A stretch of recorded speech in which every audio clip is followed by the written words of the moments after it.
बिस्मिल्लाहिर्रहमानिर्रहीम। अस्सलाम वालेकुम स्टूडेंट्स, कैसे हैं आप सब? ठीक है, उम्मीद करता हूँ ठीक होंगे। तो 10 क्लास हमने आज चैप्टर नंबर 12 को स्टार्ट करना है। ठीक है, प्रीवियस हमने चैप्टर 10 और 11 को कंप्लीट किया। अगर आपने वो समझने हैं तो मेरी 10 class physics topic wise playlist है यूट्यूब चैनल पर, जहाँ से आप उसको स्टडी कर सकते हैं। ठीक है ना बच्चों। इसी तरह अगर आपने कोई और टॉपिक समझना है तो आप मुझे कमेंट सेक्शन में बता सकते हैं। और मेरी एक और प्लेलिस्ट है 10 क्लास की, जिसमें मैंने तमाम चैप्टर के न्यूमेरिकल्स अपलोड किए हुए हैं। आप अगर आप चाहें तो वहाँ से जाकर उसको समझ सकते हैं। ठीक है, और इसी तरह अभी तक आपने चैनल को सब्सक्राइब नहीं किया तो जल्दी से सब्सक्राइब कर दे और बेल आइकन को भी प्रेस कर दे, ताकि आने वाले लेटेस्ट लेक्चर आप तक टाइमली पहुंच सके। ठीक है बच्चों, पहले टॉपिक को स्टार्ट करते हैं। तो बच्चों पहला टॉपिक है हमारा रिफ्लेक्शन। अगर आपको याद हो चैप्टर 10 में भी आपने रिफ्लेक्शन पढ़ी है, 11 में भी पढ़ी है रिफ्लेक्शन।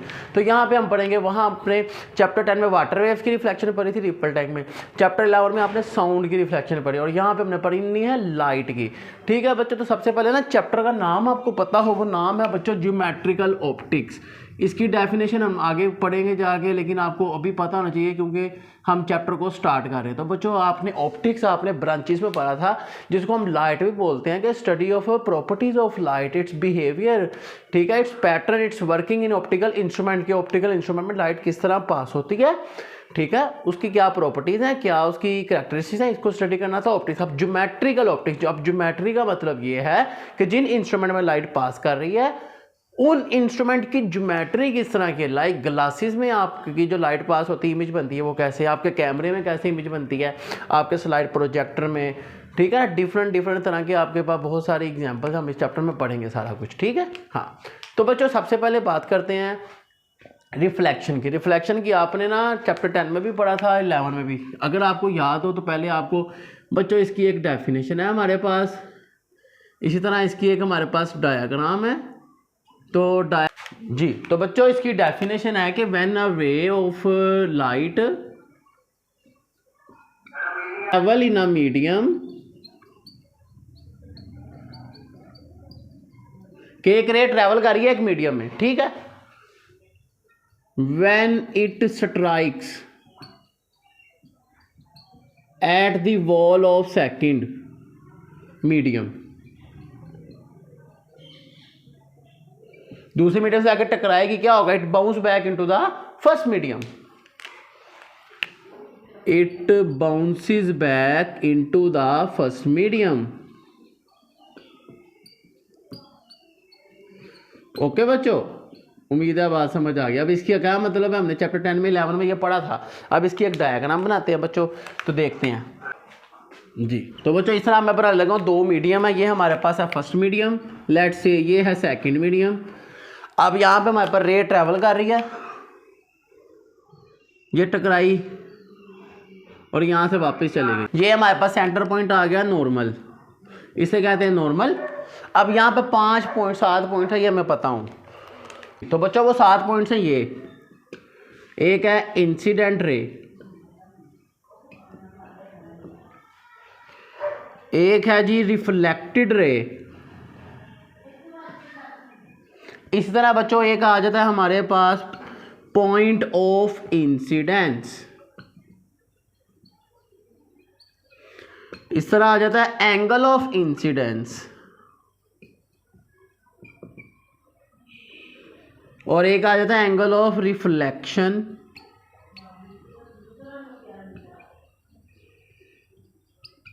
और एक और चीज आती है जिसे कहते हैं हम नॉर्मल। ठीक है बच्चों, हाँ। तो वन बाय वन हम इन तमाम पॉइंट्स को स्टडी करते हैं, कौन सा कहाँ पे क्या एग्जिस्ट करता है, किस तरह से।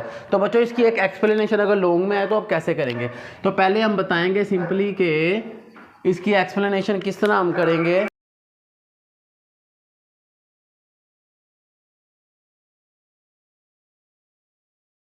जी, तो एक्सप्लेनेशन के लिए हम पहले नाम देते हैं इस पहली रे को ओ ए।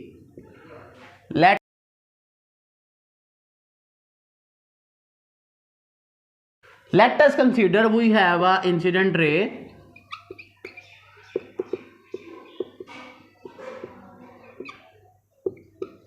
नाम क्या दिया है, AO। तो हाँ, इस रे का नाम दे दिया AO का, ठीक है। Strike at the point O, travel in a medium, एक मीडियम में ट्रेवल कर रही है, ट्रेवल इन अ मीडियम, फिर strike at the point O,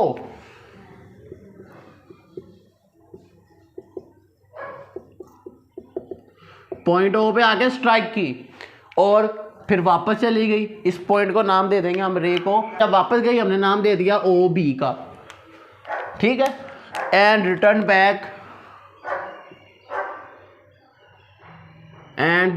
back to first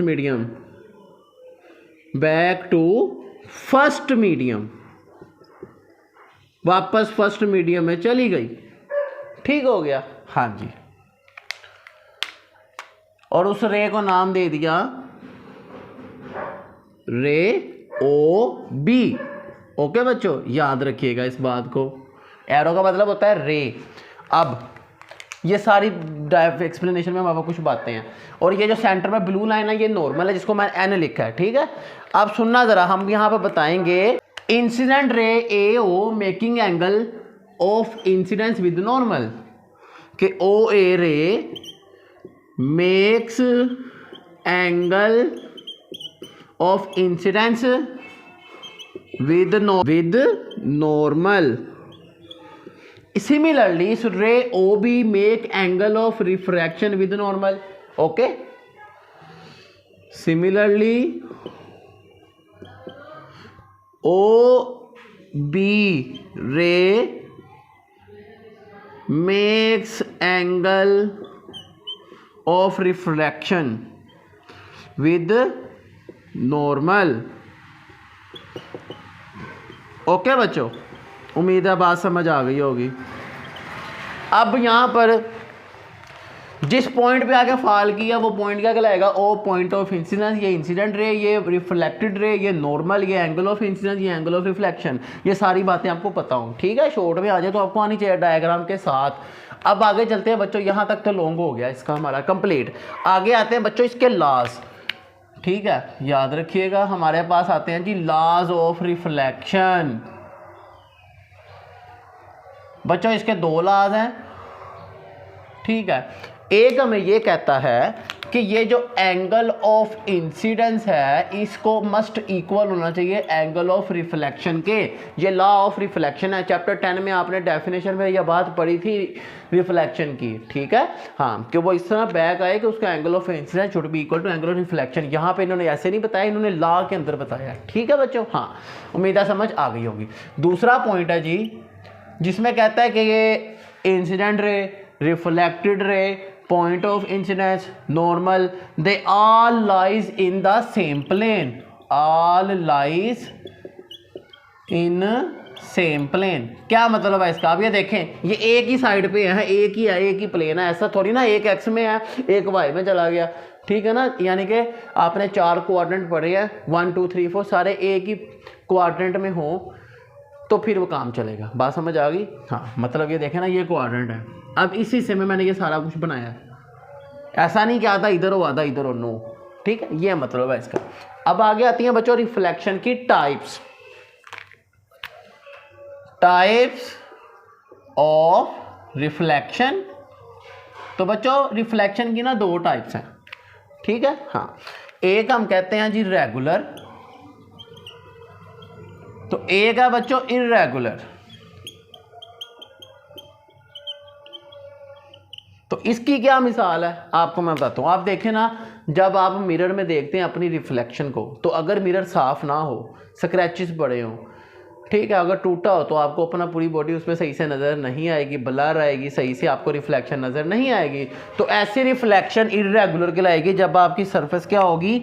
rough होगी, स्मूथ नहीं होगी। और अगर स्मूथ होगी, बिल्कुल क्लियर आपको नज़र आएगा, तो वो रेगुलर रिफ्लेक्शन होगी। इसकी आपने डायग्राम करनी है। ऐसे डायग्राम बनी हुई है कि ये मिरर है और इस पे आके डिफरेंट रे, एक पहली रे आई और ये वापस गई, फिर दूसरी आई जनाब, ठीक है, ये दूसरी आई और चली गई, फिर इसी तरह तीसरी आई और चली गई। सबके एंगल ऑफ इंसिडेंस और एंगल ऑफ रिफ्रैक्शन क्या है? इक्वल है विद नॉर्मल। इसे हम बोलेंगे रेगुलर रिफ्लेक्शन। और इर्रेगुलर में क्या होता है जी, कि अगर एक ये रे आ रही है, इसका एंगल ऑफ इंसिडेंस अलग है, रिफ्रैक्शन अलग है, ठीक है। तो ये देख रहे हैं ना, बहुत सारे फर्क आ रहे हैं इसमें। तो ये देखें, ये 3 मैंने रेस बनाई है यहाँ पे डिफरेंट तरह से, और इनका एंगल ऑफ इंसिडेंस और रिफ्लेक्शन फ़र्क आ रहा है। तो ये जो रिफ्लेक्शन होगी ये इरेगुलर होगी। डायग्राम्स के साथ आपने इसको एक्सप्लेन करना, ये बहुत ही इंपॉर्टेंट लॉन्ग क्वेश्चन है। उम्मीद है आपको समझ आ गई होगी। अगर आपका कोई क्वेश्चन हो आप कमेंट सेक्शन में पूछ सकते हैं। इसी तरह अगर आपने कोई और टॉपिक समझना है तो आप वो भी मुझे कमेंट सेक्शन में बता सकते हैं। अगर अभी तक आपने चैनल को सब्सक्राइब नहीं किया तो जल्दी से सब्सक्राइब कर दे और बेल आइकन को भी प्रेस कर दे, ताकि आने वाले लेटेस्ट लेक्चर आप तक टाइमली पहुँच सकें। ठीक है बच्चों, चले मिलते हैं आपसे नेक्स्ट वीडियो में। सी यू देन, अल्लाह हाफिज़।